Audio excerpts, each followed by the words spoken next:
do these things happen on time? Do you guys know? I don't know. Yeah. Is it at 12:30? Yeah. Nobody knows yet. Okay. Okay. Yes. And Like, yes.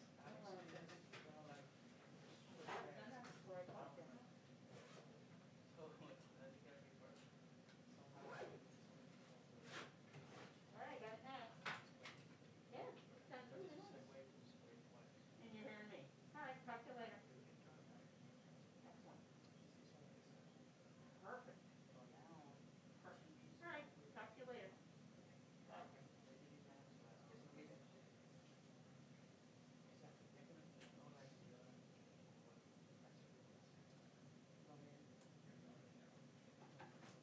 Not bothering at all, ever.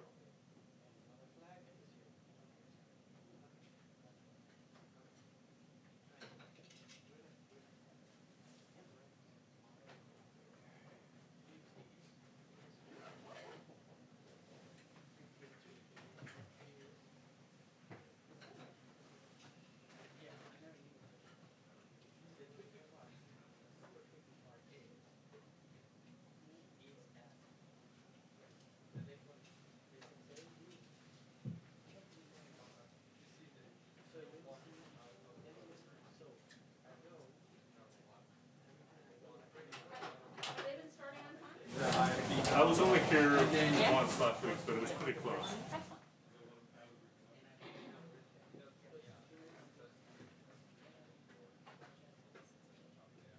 Excellent. I'm gonna get up on this one before I start on it. On your right hand.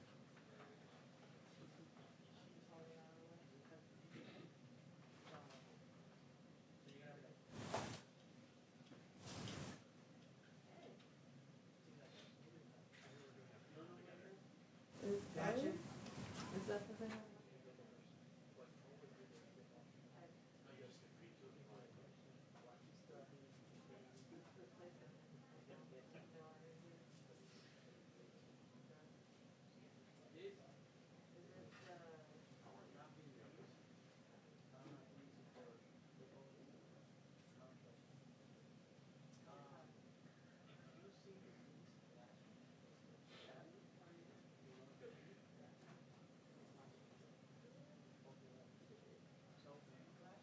It's good to see that I'm not the only one that's double masked. Both are. Oh, yeah. I'm just doing it because I'm seeing other people doing it. Yeah. It's good. Fauci endorsed it. Yeah, Yeah. medical people say. Yeah. This is my first day trying it. I really want to get some KN95. I got mine. I'm like, what you got? I guess you can probably order them online. You can also, I bring mine around because my ears like don't do well with. Oh, that's a good idea. Yeah. It actually makes it a little better. Yeah. So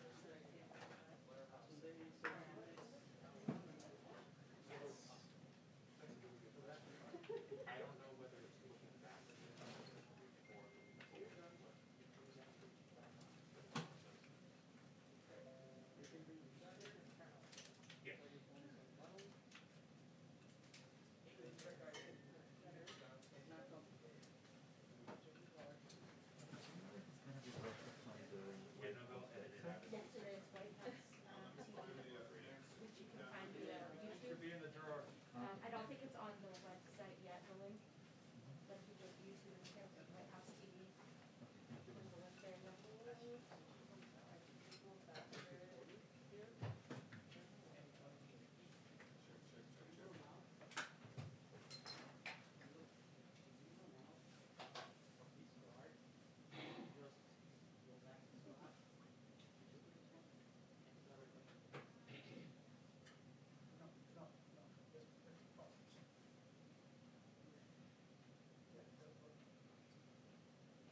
think they both deserve their fair share.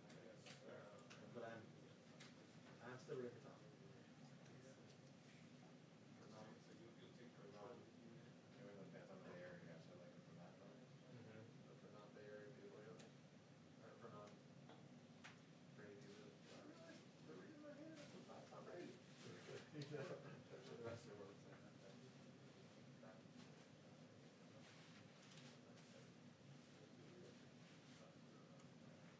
Gil, should I have IFP? I don't think they're sending anything down. I'll call them and see if they can give you my test.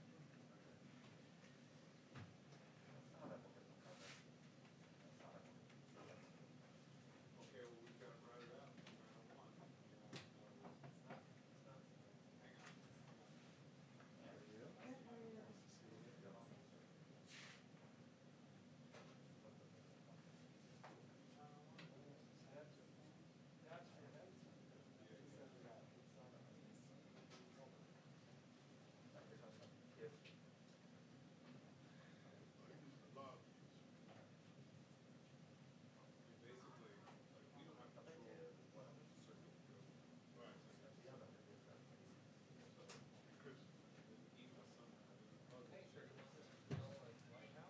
Peter, buddy, what's up, dude? How are you doing?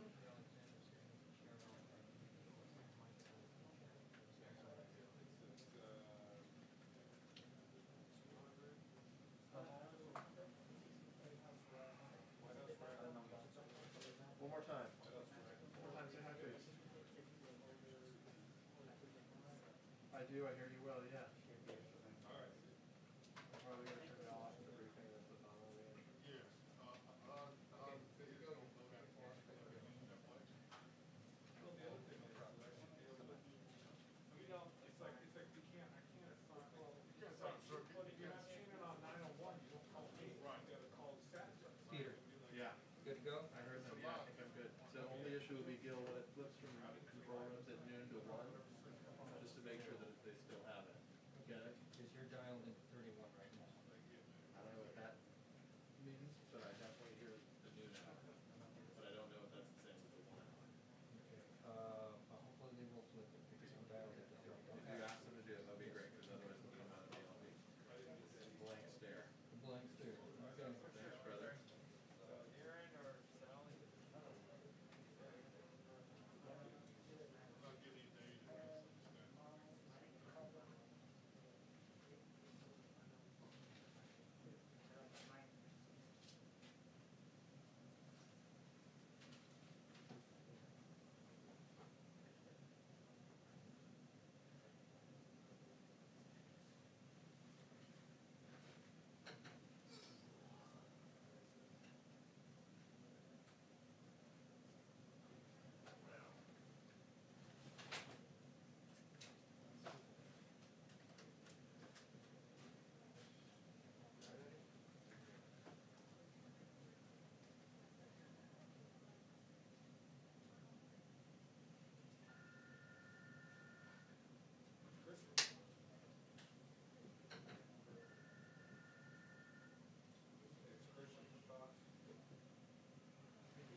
Good afternoon.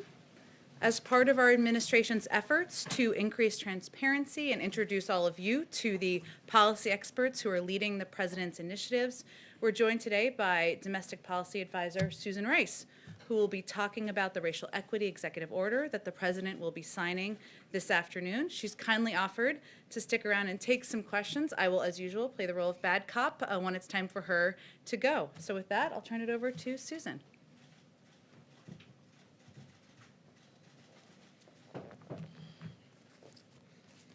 Good afternoon, everyone. It's good to be back. Jen, thanks.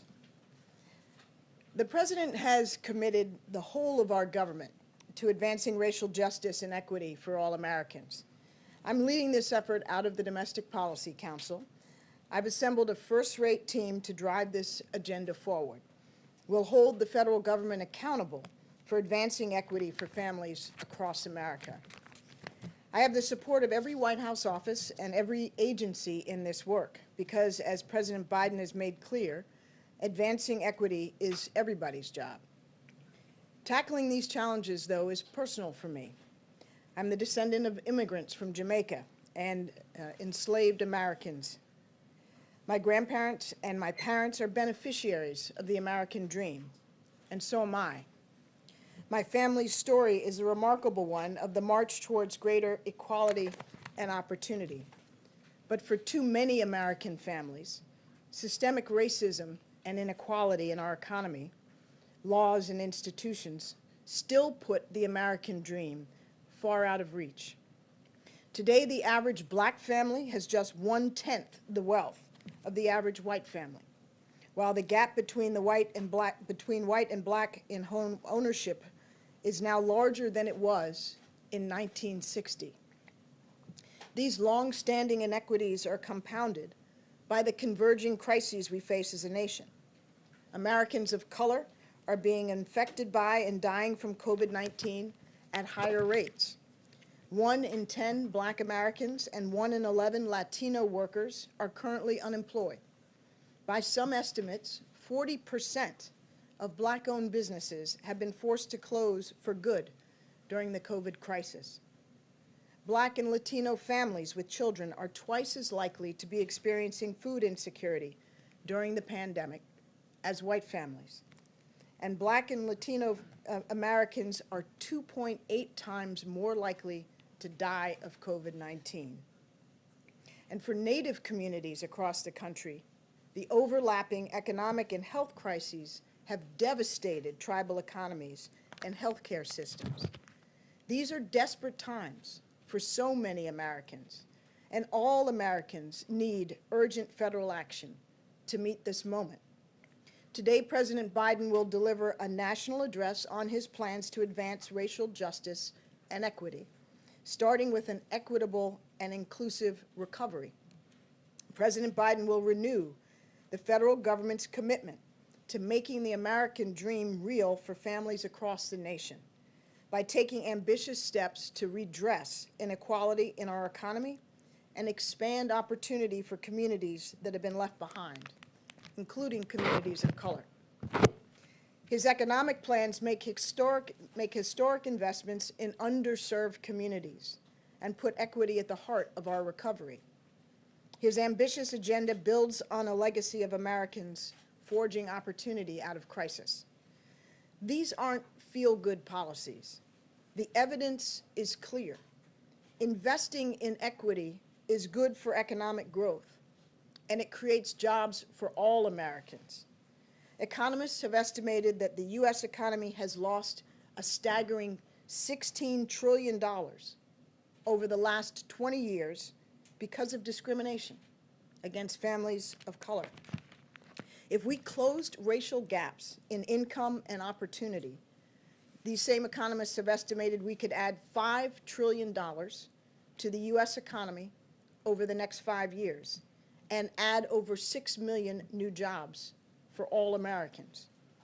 So building a more equitable economy is essential if Americans are going to compete and thrive in the 21st century. We've hit the ground running to embed equity throughout the administration. On day one, the President signed an executive order directing an unprecedented whole-of-government initiative to embed racial equity across federal policies, programs, and institutions. That starts with a review of policies and institutions to redress systemic racism where it exists and to advance equity where we aren't doing enough. Every agency will place equity at the core of their public engagement, their policy design and program delivery, to ensure that government resources are reaching Americans of color and all marginalized communities, rural, urban, disabled, LGBTQ+, religious minorities, and so many others. The President has put equity at the center of his response to the COVID-19 and economic crises. His executive orders signed last week deliver rent relief, student debt reprieve, and emergency food assistance to families across the country, helping all Americans, including Black and brown families who we know are being hit hardest by this crisis. And he took steps to make our broken immigration system more humane and secure. He restored the integrity of the census so that our constitutionally mandated accounting of every person in the United States is fair and inclusive. And even before taking office, President Biden released his American Rescue Plan that will make historic investments in advancing equity. Independent economists estimate that his plan will cut child poverty in half. Cut child poverty in half for all Americans and reduce overall poverty by 30%. Black American families this year will face a poverty rate of 20% if Congress does not act on the American Rescue Plan. But if enacted, the poverty rate would fall by over 1/3, and it'd fall by 40% for Latino families and by 1/5 for Asian American and Pacific Islander families. The American Rescue Plan also provides critical relief to Native American communities and tribes. These investments will lift over 8 million Black, Latino, and Asian Americans out of poverty and provide relief across sectors where families of color are most disproportionately impacted by this crisis, in food and financial security, healthcare access, and education and child care. Today, President Biden is continuing his commitment to embedding equity at the center of his agenda by signing an additional package of executive actions. The President will sign a memorandum directing the Department of Housing and Urban Development to mitigate racial bias in housing and affirmatively advance our nation's fair housing laws. He will also sign an executive order directing the Department of Justice not to renew any contracts with private prisons. Private prisons profiteer off of federal prisoners and are proven to be, or found to be by the Department of Justice Inspector General, to be less safe for correctional officers and for prisoners. President Biden is committed to reducing mass incarceration while making our communities safer. That starts with ending the federal government's reliance on private prisons. The President will also sign an executive order reinvigorating the commitment of all federal agencies to engage in regular, robust, and meaningful consultation with tribal governments.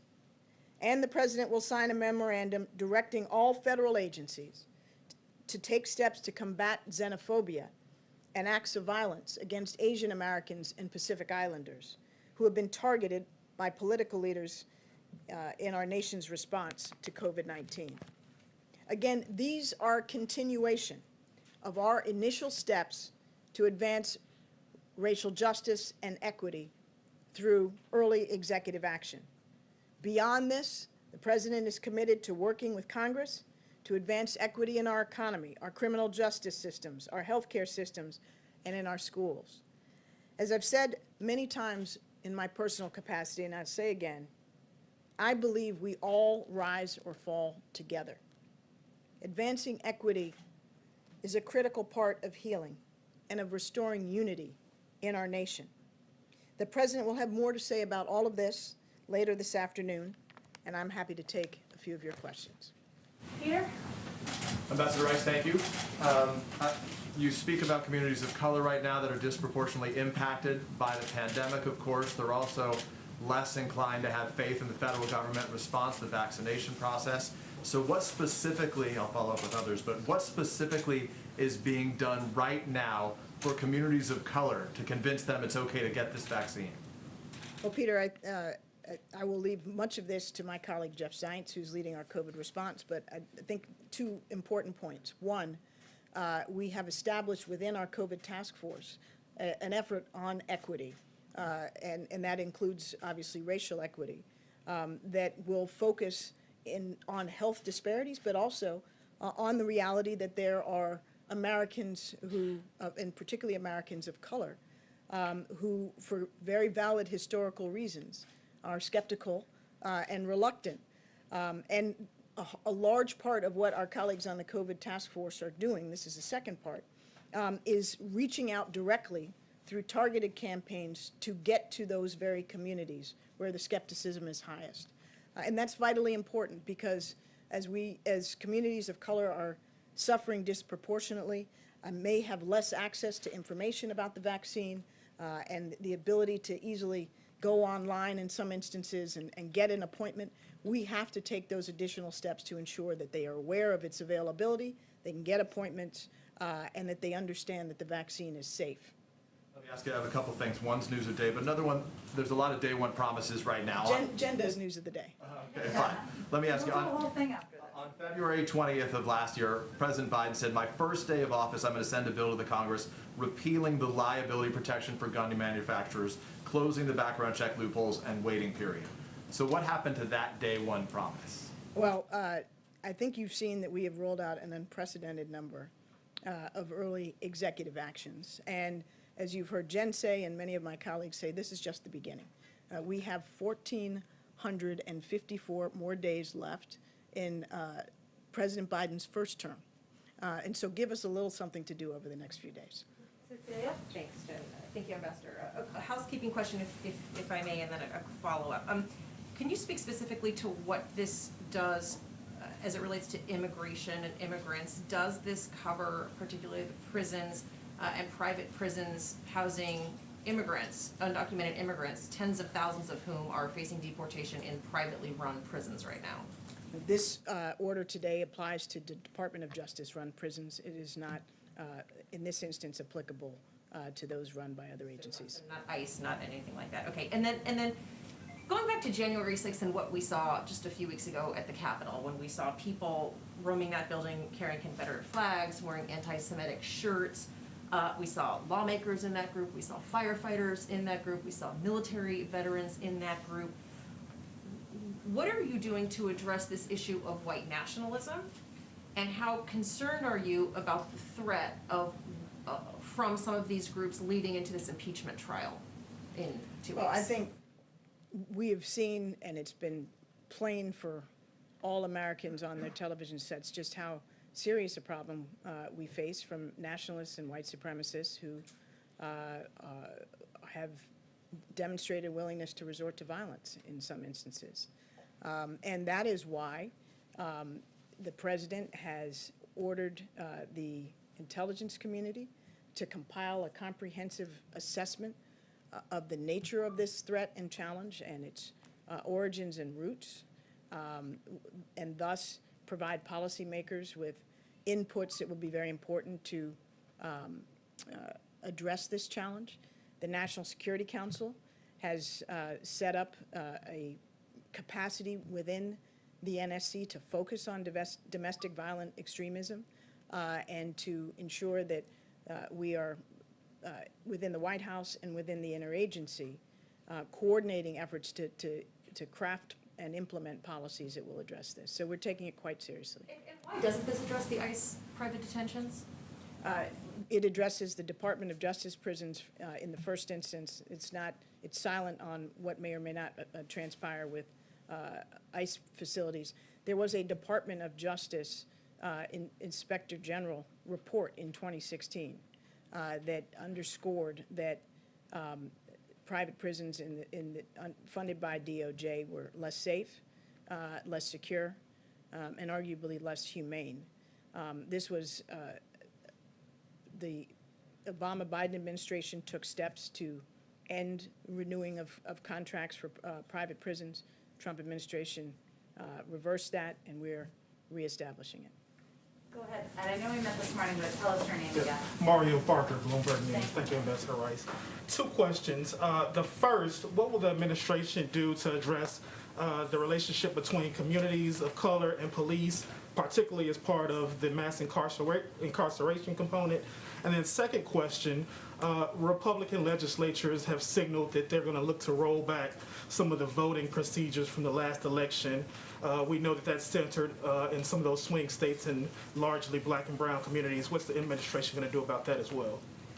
Well, with respect to prisons, policing, the entire basket of very important criminal justice reform issues, this is something that we are committed to addressing, and we will have more to say on criminal justice in the coming weeks, including on matters related to policing.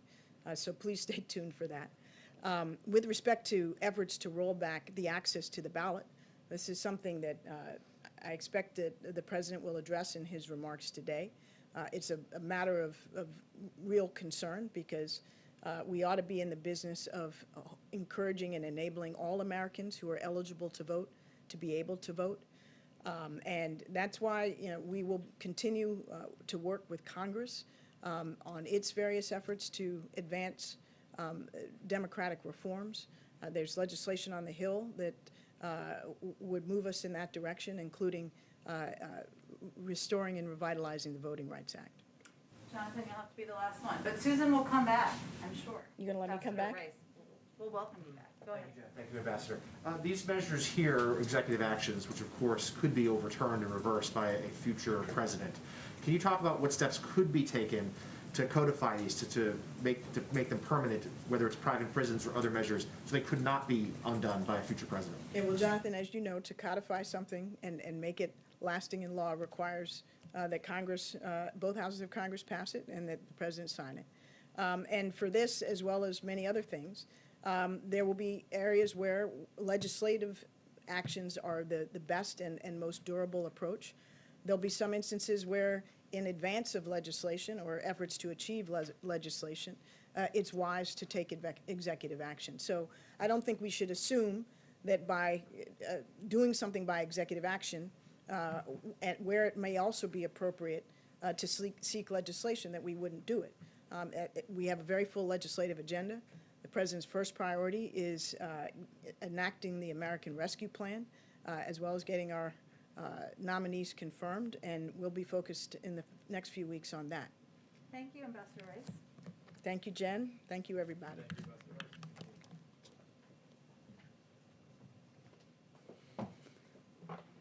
Okay, just a couple more things at the top, and then be happy to take your questions. The President and his team have been working around the clock over the past 6 days to make meaningful progress on vaccinating as many people as possible. As we've talked about in this room before, increasing the vaccine supply and building increased cooperation between the federal government and state and local leaders on the ground is key to getting that done. The President will speak later today on those efforts and provide an update on his team's work to bolster the vaccine supply available so that we can, in turn, get more shots into Americans' arms as quickly as possible. And I'll also add, as many of you have reported, there are some calls this afternoon with governors to brief them on these plans and give them an update on how we will continue to work together even more efficiently. Couple other things. Earlier today, the first female Vice President swore in the first female Secretary of the Treasury. What's that for history? Dr. Janet Yellen. Today, of course, is a pretty historic day. And this afternoon, the Vice President will make her first visit to a federal agency, the National Institutes of Health, where she and the second gentleman, will receive their second dose of the Moderna vaccine. The Vice President will thank Director Collins, Dr. Fauci, and the staff of the NIH for their work to develop the vaccine and efforts to keep Americans safe. She will also make the case that Congress needs to immediately pass the American Rescue Plan, which includes $20 billion to invest in local community vaccine distribution centers in the hardest hit areas. Her remarks on the vaccination at NIH will be live streamed on the White House YouTube channel. So you can all tune in for all of that. Okay, Jonathan, kick us off. Thank you, Jen. First, on the response to the pandemic, two matters there. First, if you give us to provide us a little more detail as to how much more of the vaccine is going to be distributed and how quickly to these states. We've heard governors sound the alarm that they are desperately low on what they need. And then could you talk about, has CDC considered, and would the White House support a measure for testing for all passengers on U.S. domestic flights? Well, Jonathan, on the first part of our effort is certainly to ensure we are more effectively and efficiently working with governors and local officials who have expressed some frustration in recent weeks about the lack of information and the lack of a federal plan.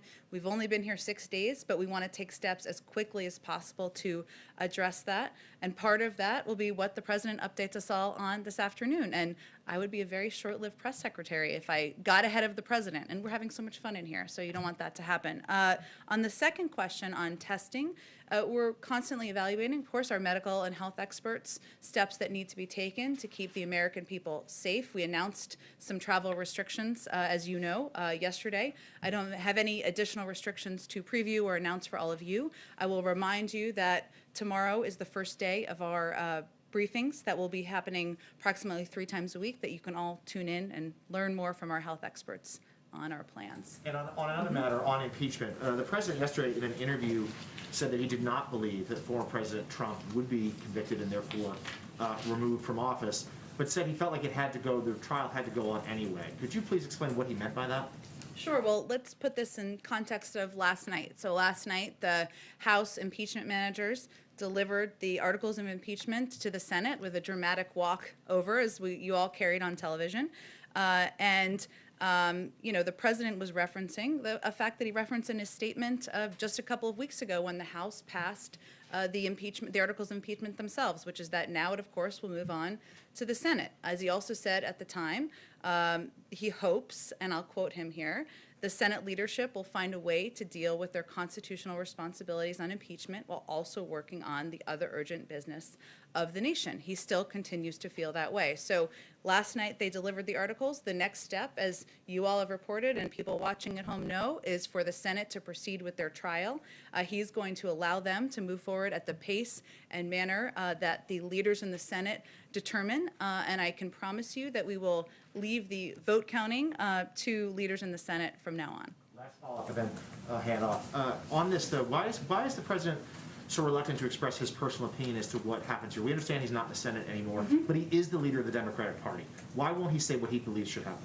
Well, the president believes that the Senate has the constitutional duty to proceed as they see fit on holding the former president accountable. He spent 36 years in the Senate. He's no longer there. As the president of the United States, he feels his role is to deliver on what he promised for the American people. So that's what he's trying to do every day.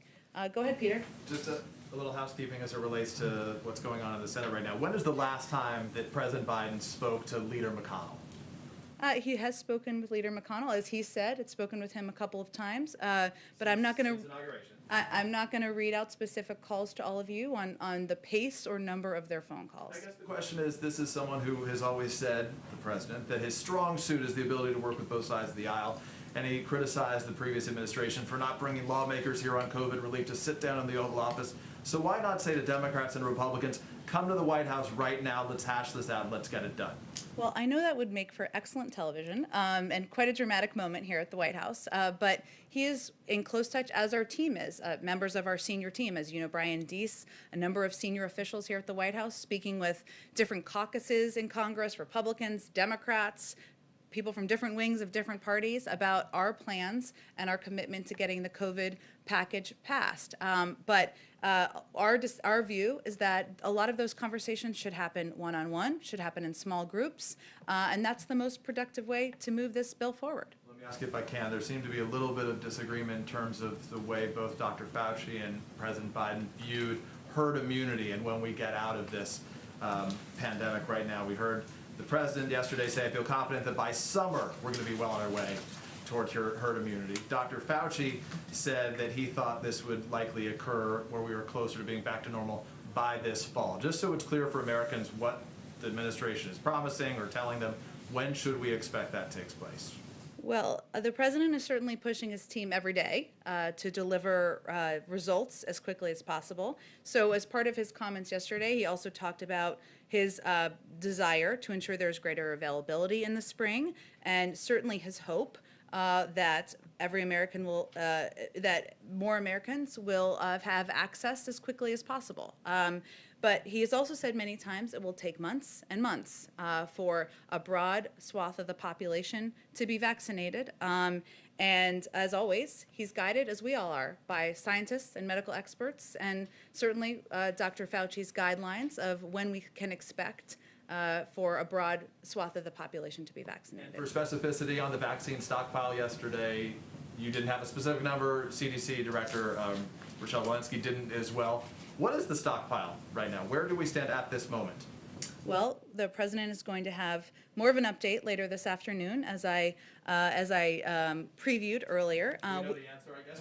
Do we have our hands around that? Well, certainly there is we monitor updates on a daily basis through Tiberius and multiple systems that have available information on vaccine numbers that are distributed to states, what states have received, what they have distributed, and we've been connecting all the dots to ensure we have our best understanding of where the holdups are. And we, of course, have that assessment, but we're continuing to dig in every day on what the issues are. Why isn't the vaccine getting out to states? What is the holdup with vaccinators? Why aren't there more vaccine sites that are getting the supply they need? But later this afternoon, he'll have more of an update on our additional vaccine supply that we'll make available to states. Go ahead, Peter. Thank you, It's a Jen. Peter row up here. Pete and Pete, or Pete and repeat, I guess. So the jokes could go on. Thank Go you. ahead. Yeah, let's do that.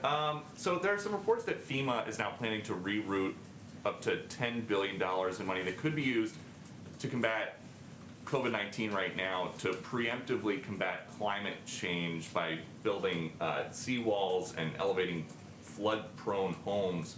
And I'm curious if there has been any thought given to waiting until COVID is behind us to do that. Peter, I had not actually seen that report before we came out here. As you know, and I'll just repeat, the president's first priority is getting the pandemic under control and doing everything needed, putting all of the necessary resources behind that. But I'm happy to circle back with our team on that specific report. And another question, the president says that he hopes that the Senate leadership can continue, can do the Senate impeachment trial while working on the people's business.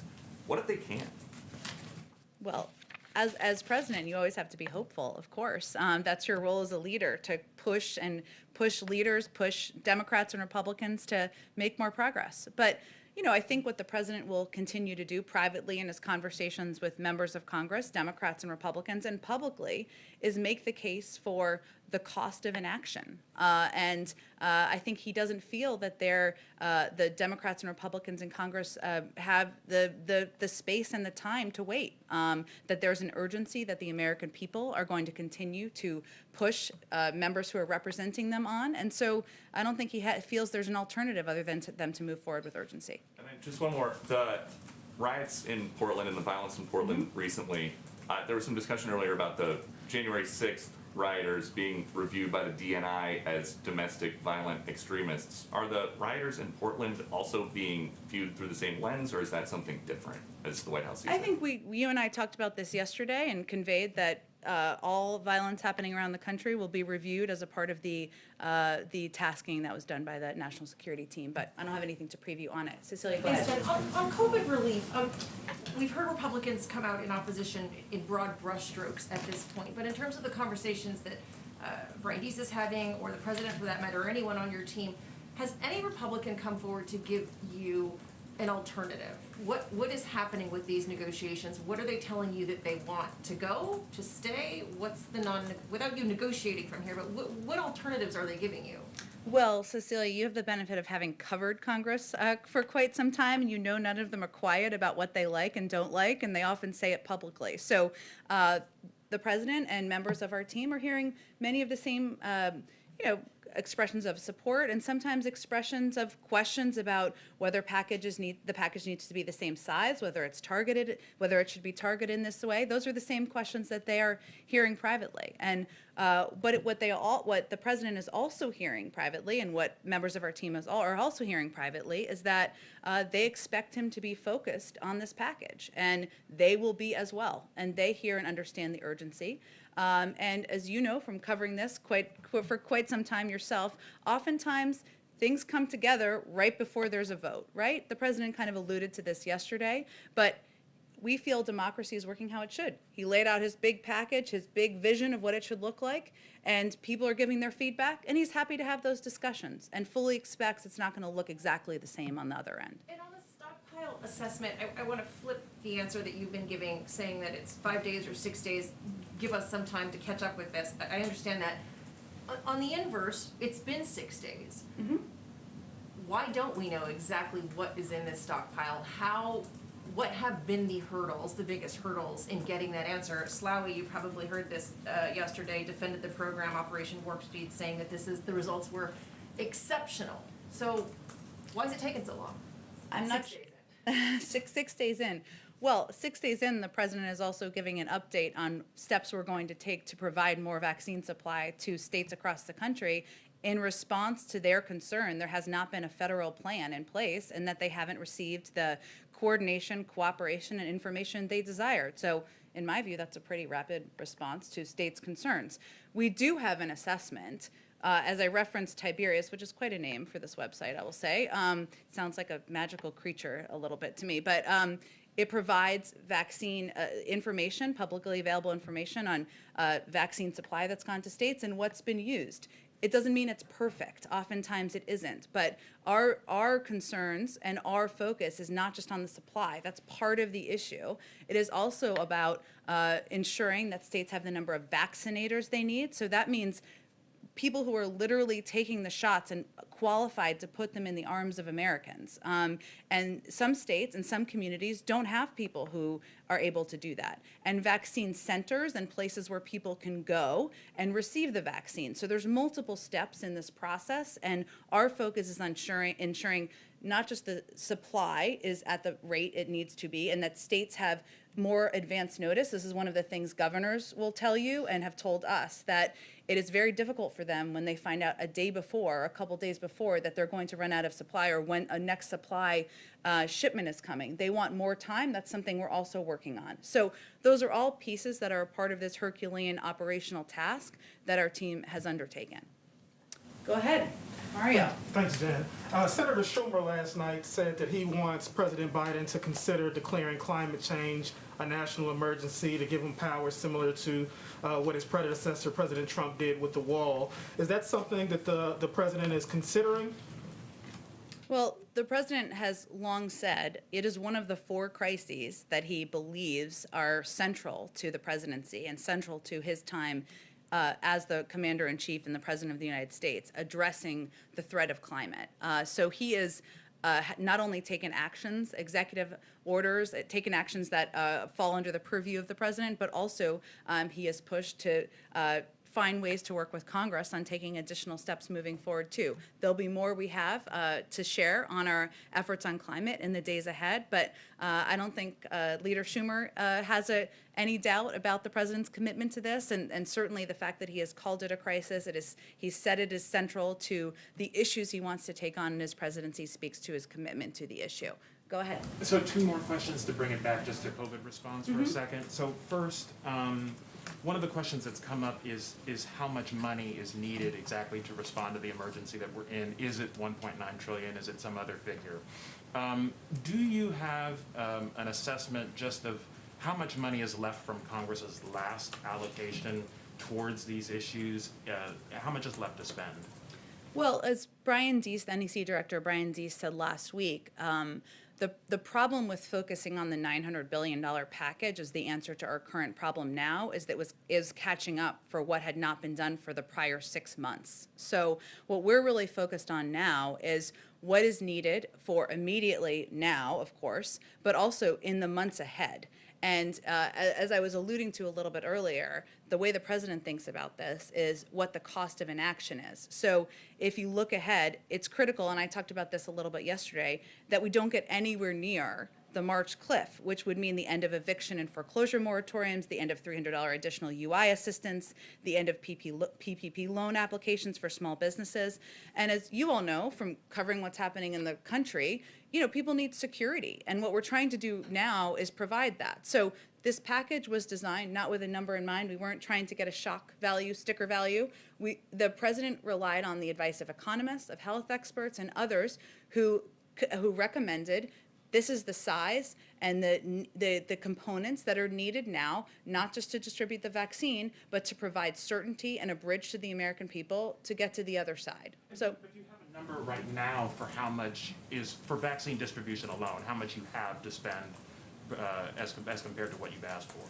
I'm happy to check with our team on that, but I will say that what we're looking ahead to is where are we in a couple of weeks and where are we in 2 months? And no one wants to be having a conversation in May about why our schools aren't open and why millions of people have been kicked off of unemployment insurance. So part of our role here is to look ahead, and that's exactly what we're trying to do with this package. And so one other issue. The President Trump signed an executive order restricting exports of vaccines that are manufactured within the United States. That order is still in effect. First of all, what is your assessment of exactly whether drug manufacturers are able to send these vaccines overseas? Can they do that under current law? And two, will you take any action to reverse that executive order? That's a great question, and we've talked about obviously rejoining the World Health Organization and ensuring we are a partner to the global community on this effort only makes us safer and the American people safer, but I'd have to check on the specific export question for you. Go ahead. Jen, the National COVID Strategy the administration released just a couple of days ago says that, quote, the United States will accelerate the pace of vaccinations by encouraging states and localities to move through priority groups more quickly. What is more quickly? How should governors interpret that? And will you provide more detailed guidance to state and public health officials on how they should be going through these priority groups?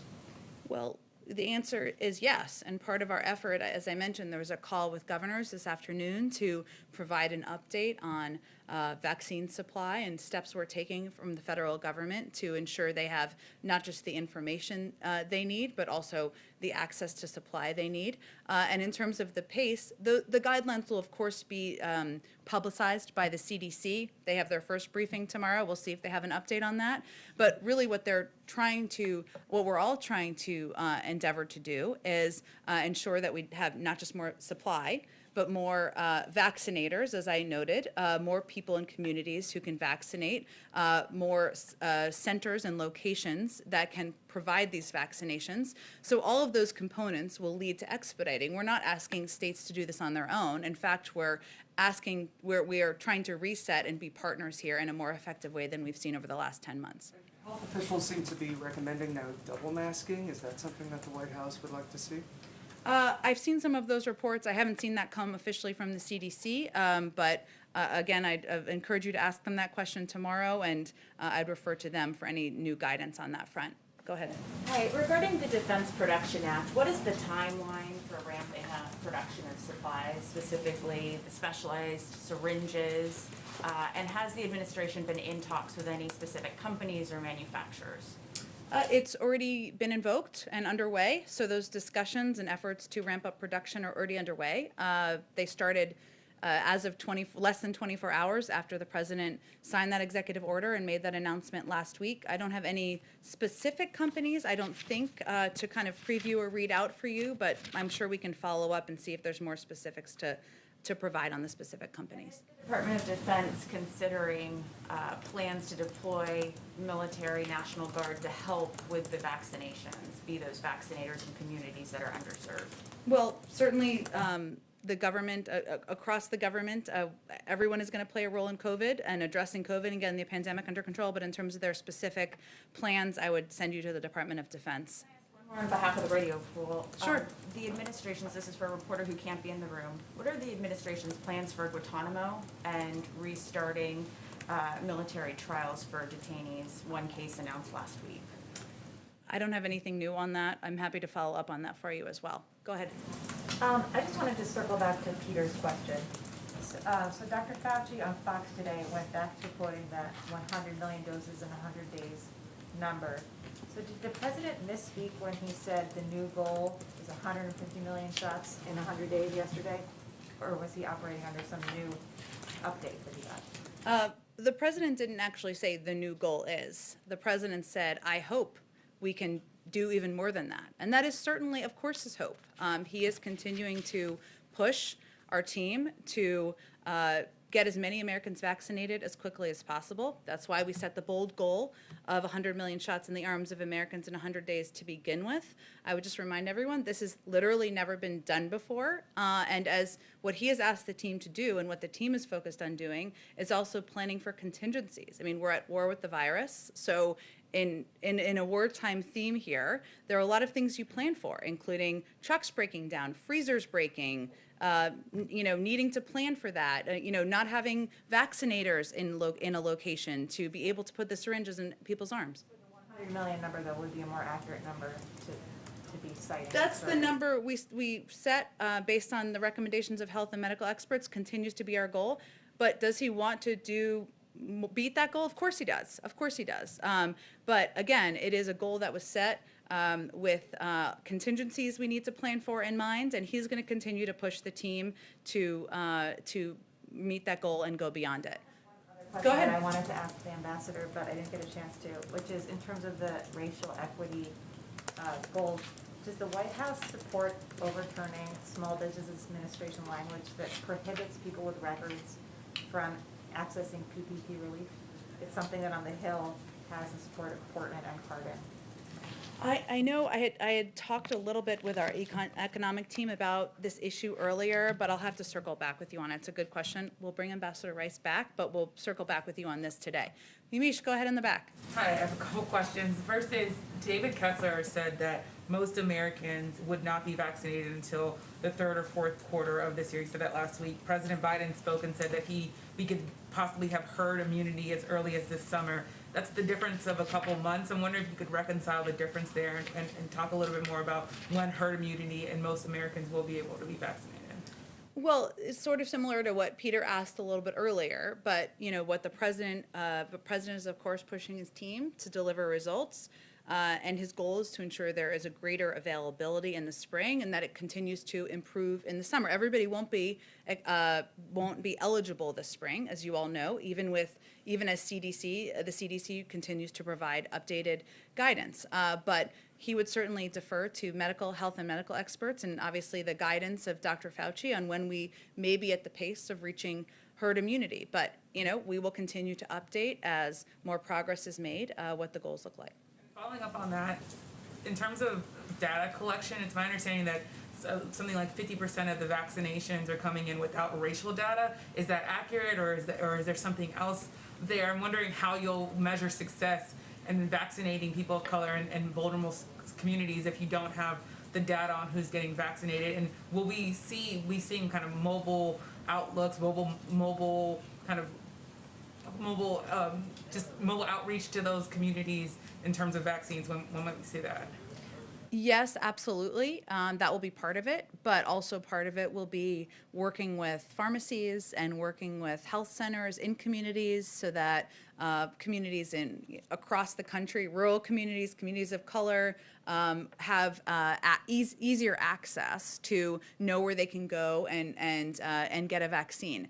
But this is going to be hard, and we are not trying to sugarcoat that, and it will be very challenging. This is why everybody who comes and speaks about COVID talks about the challenge of vaccine hesitancy and how we're going to overcome that. And it won't just be about having centers. It will also be about overcoming a lot of these contingencies I've mentioned that we have to plan for, about more effectively communicating with people about the safety of the vaccine and really being thoughtful about who we're using to communicate. So it is going to take a multifaceted approach, and we are open-eyed about the challenge. Part of that question, is it accurate that there's very little racial data, or at least less than 50% of racial data coming in on vaccinations? I would refer you to the CDC, and I know they'll have their first briefing tomorrow, and that sounds like a great question to ask them. Susan Rice was, she couldn't take all the questions, so maybe I'll ask you the same, Sure. the question I was gonna ask her, which is, we've seen after January 6th, there is obviously this issue of white supremacy and racism coursing through our country. What's the biggest challenge when you think of equity in this country, and how do you measure success for something like that, especially when we think of all of the different ways that our country is dealing with it? I know these EOs are about housing and about criminal justice, but can you talk a little bit about how you're gonna measure success and what the federal government's role is on something so big as inequality and racism? Well, I think what Ambassador Rice was conveying to all of you, and obviously what the president will sign later this afternoon, is an executive order that makes racial equity and addressing racial equity a priority across the government. And what how the president talks about this is that far too often we think of racial issues that are in the racial equity bucket, shall we say, are only related to a couple of categories, and that's just not accurate. We need to address racial equity in terms of health disparity. We need to address it in terms of access to lending and to loans. We need to address it in terms of biases and discrimination as it relates to housing. And so what this executive order will do will make it a priority and infuse expertise and personnel to ensure we are addressing issues that impact communities of color across the country every day, and not just every few months when it's an issue that comes up and prompts questioning. Go ahead in the back. Thank you, Jen, and thank you for making sure that everybody gets the opportunity to ask questions. I really appreciate that. I've got one on housekeeping real quick, and then I've got a domestic and a foreign policy question. So you got some beautiful screens behind you. Your predecessors have rejected multiple requests to bring back the Skype seat to the daily briefings for the benefit of reporters who are trying to stay safe during the pandemic by working remotely. Would you consider bringing back the Skype seat? We would. I will say, people don't usually realize this, but there's normally about 60 people in this room. I think that's the right number. That's certainly something we would be happy to have in this room. And I think all of you would too, because you're asking questions on behalf of your colleagues. But we also, we rely on the advice of our health and medical experts on what's safe, not just for us, but for all of you. And having everybody sit seat by seat wouldn't be safe. I know that's not what you're asking, but we'd certainly be open to taking questions via Skype. I took some questions on Twitter the other day. We're gonna try to take some questions from the American people that they ask on YouTube. And so we'll continue to look for ways to not just bring back the daily briefing, but to take questions from more reporters and people. Okay. During the campaign, this is the foreign policy question. During the campaign, Mr. Biden had said that he would give benefits to the Palestinians, but he didn't specify anything that he would ask any concessions. So the question is it the belief of this administration that the Palestinians don't have to make concessions to get funding or a consulate? Well, I think I've talked about this particular issue enough in my old days at the State Department to know I'm going to defer to our national security team and the State Department and Jake Sullivan on any more specifics. Obviously, the president's view continues to be that a two-state solution is the only path forward, and that continues to be the position of his White House and administration. Finally, this is on behalf of a colleague who's not able to be here today due to social distancing. Does the president believe he can attain unity with the 74 million Trump voters while urging his allies in the Senate to hold an impeachment trial after his predecessor has already left office?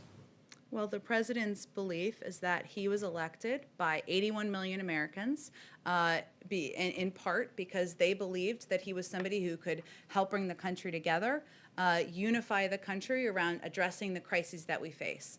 And when he talks every day, nearly, about getting the pandemic under control, putting people back to work, he's not just speaking to people who voted for him. He's speaking to all of the American people, including the 74 million who didn't vote for him, and certainly addressing the pandemic, ensuring that people don't worry about the health and safety of their grandparents, of their sisters and brothers, getting kids back to school. That's not a partisan position. That's a leadership position, and one he's taking because he wants to make sure he's delivering for all of the American people.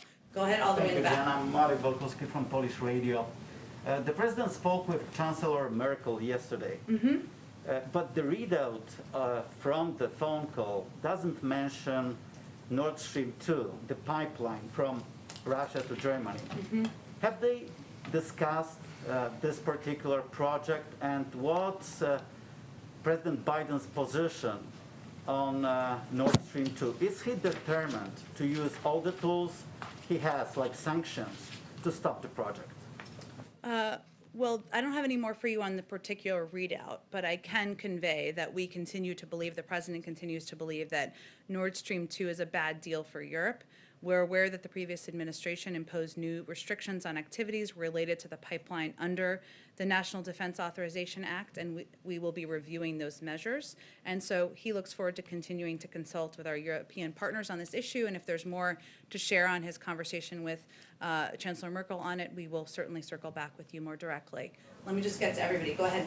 Thank you, Jen. This is just following on from Yamish's question earlier. We heard the president yesterday say that anyone who wanted to get a shot would be able to get one by spring, and that we would be well on our way to herd immunity by summer. I'm wondering how we can make those projections, and we don't know what the national stockpile is, when the CDC director says that supply won't increase until March, and when we're still having these enormous distribution problems in the different states. Well, let me first start by saying, as I started the briefing conveying, the president will have more to say on our vaccine supply and also assistance and cooperation that we will be doing with the states later this afternoon. So we'll have an update on that.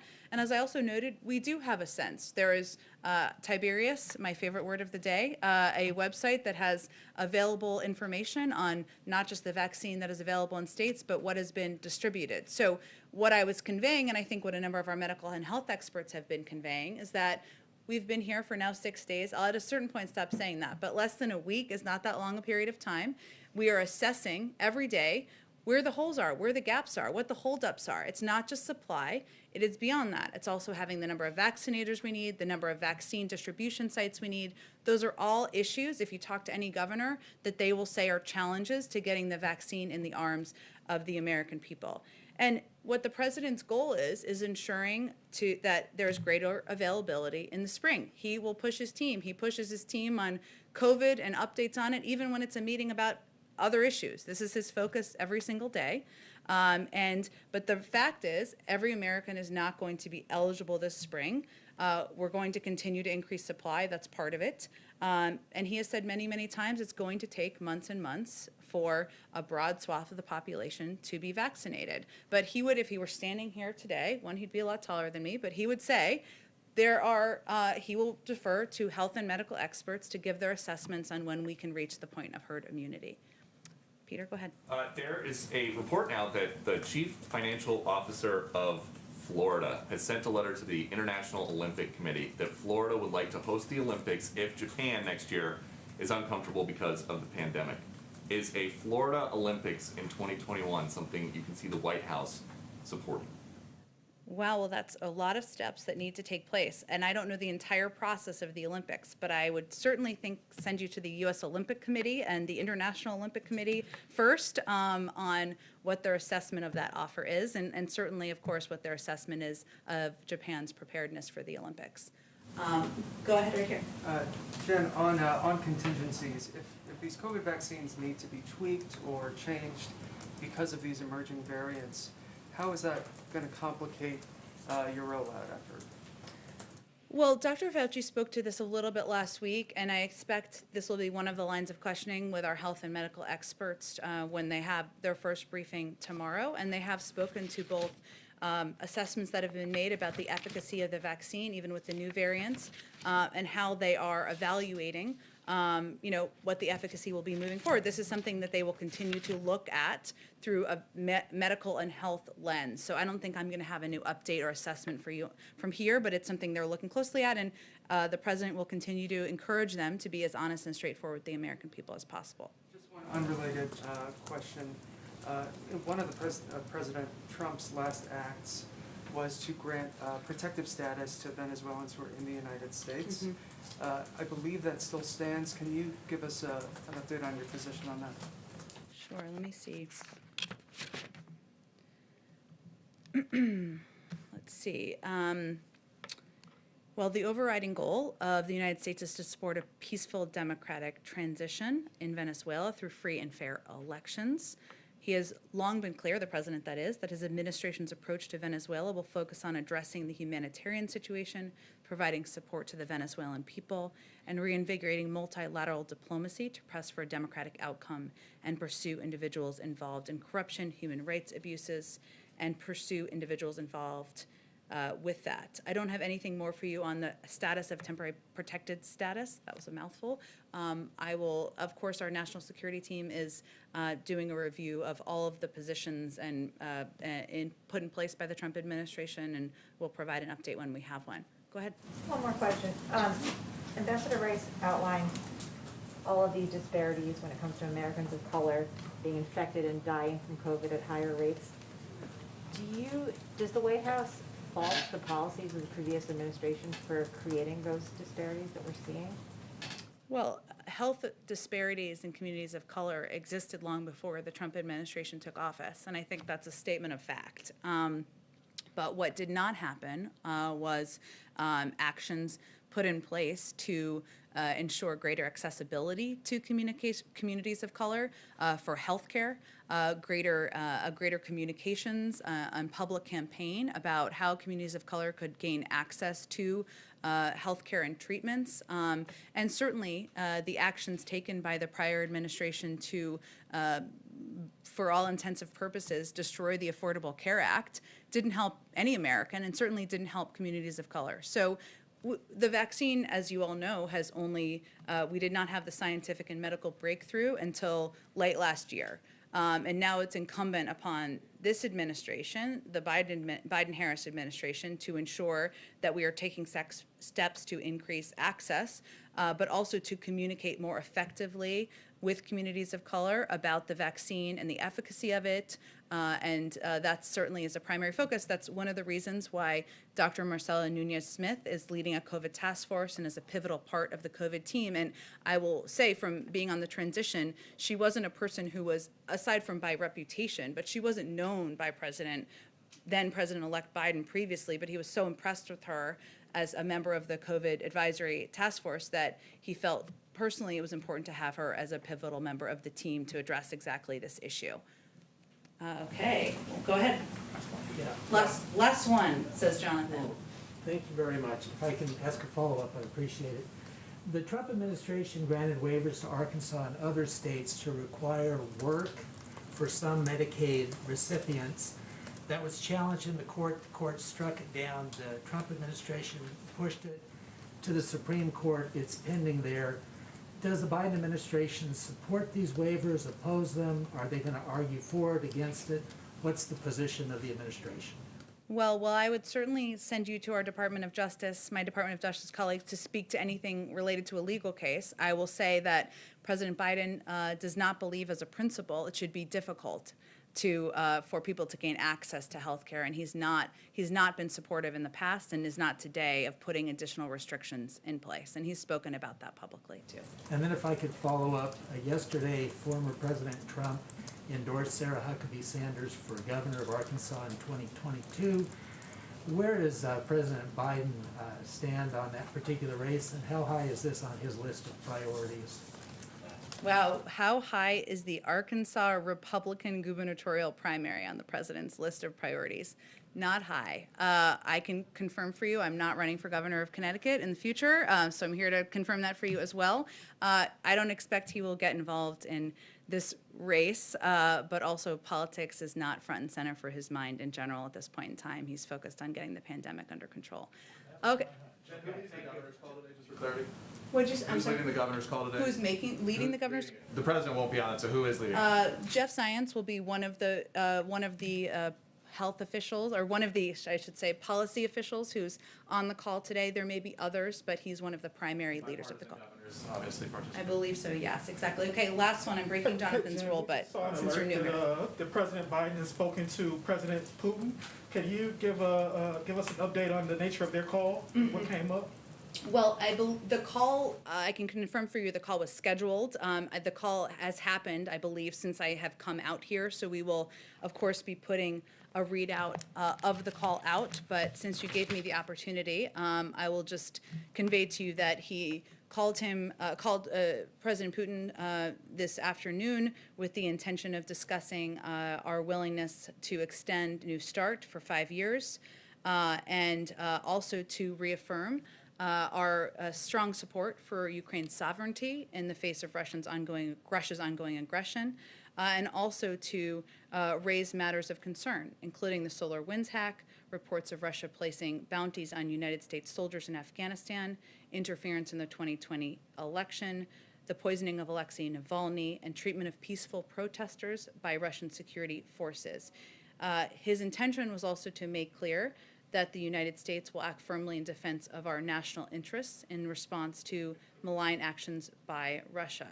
But we'll have a readout for you, I assume sometime early this afternoon. Thanks, everyone. Thanks, Jen. Mario, thank you.